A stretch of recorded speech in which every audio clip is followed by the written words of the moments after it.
ቤተሰብ ሄርሜላ እንግዲህ ያልተጠበቀ ውሳኔ ነው የወሰነችው ማለት ነው። ይሄም ማለት እንግዲህ ሁሉን ነገር እነሱ ተመካክረው ተነጋግረው እሷን ልቧን ለመስበርና እሷንና አብርሃም ሙሉ ለሙሉ ለማለያየት ይሄን ነገር እንዲያደረጉትና አብርሃምን ደግሞ ይቅርታ አድርጋለት ወደ ራሷ ለመመለስ እያሰበች ነው ማለት ነው። እና ይሄ እኮ ነው በነገራችን ላይ እኛን ሴቶች የሚያስንቀን ቦታችንን እንዳናውቅ የሚያደርገን ነገር ይሄ ነው ብዬ አስባለሁና ሰላም ሰላም ውዴቼ እንዴት ናችሁ? ደህና ናችሁልኝ? ከኔ ጋር ሁሉ ሰላም ነው። ሰላማችሁ ብዝት ትርፍ ይበል ባላችሁበት ውድ ቤተሰቦቼ። ለድምጽ ጥራቱ እንግዲህ ትልቅ ይቅርታ ጠይቃለሁ። በጣም ድምጽ ያለበት ቦታ ነው ያለሁት። ያው ጥርት ያለ ድምጽ ካልሆነ ይቅርታ አድርጉልኝ እኔ ውዶች እና አባይቦቼ። ያው እንግዲህ ትንሽ ይሄን ሰሞን ቪዲዮውን ብዙም ያኔ ማታ ነው እንጂ ቀን ብዙ ቪዲዮ እየሰራሁኝ አይደለም፣ ስለማይመቸኝ ነው። አንዳንድ ጊዜ ደግሞ አዲስ ነገር ቀን ላይ ስለማይኖር ማታ ለነሱ ቪዲዮ ስለሚለቁ በዛ ላይ አስተያየት እንሰጥበታለን እና ለዛ ነው ብዙ ጊዜ ማታ መጣው ታውቃላችሁና አባይቦች አሁን ላይ ሄርሜላ ከባድ ውሳኔ ለመወሰን እያሰበች ነው ማለት ነው። ወይንም ደግሞ እንግዲህ ሙሉ ለሙሉ ወስናለች ማለት ትችላላችሁ።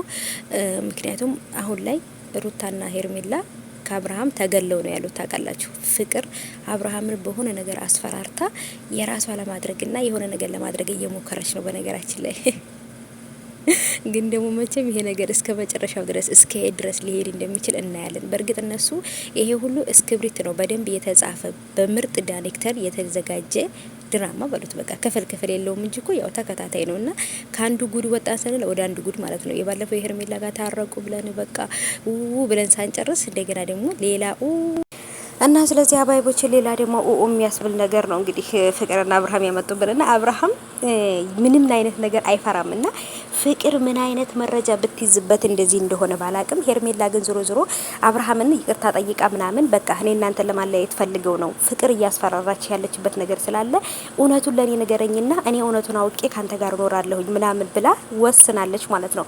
ይሄ ነው በነገራችን ላይ እኛ ሴቶችን እንድንናቅ የሚያደርገን ቦታችንን አለማወቅ ነው ብዬ አስባለሁና አንዳንድ ጊዜ ከባድ ነው እውነት ፍቅር መያዝ ከባድ ነው ብዬ አስባለሁ። ፍቅር የያዛቸው ሰዎች ናቸው ይሄን ነገር የሚያደርጉት እንጂ እንደኛ ያሉት እንኳን አያደርጉትም፣ አናደርገውም እኛ